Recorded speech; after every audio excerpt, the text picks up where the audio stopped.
પુષ્પાવતી રાણીને એવો મનમાં વિચાર થયો, એવો ભાવ થયો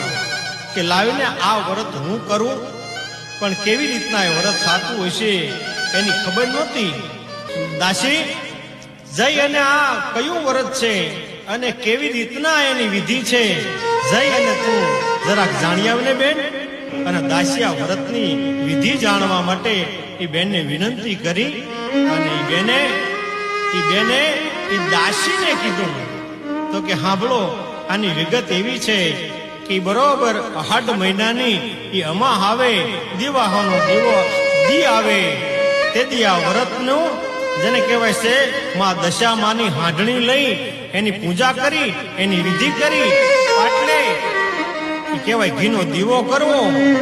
અને વ્રતનો દોરો બાંધી અને આ વ્રત એ 10 દિવસે કરી અને છેલ્લે 10 દિવસ પૂરા થાય એટલે વ્રત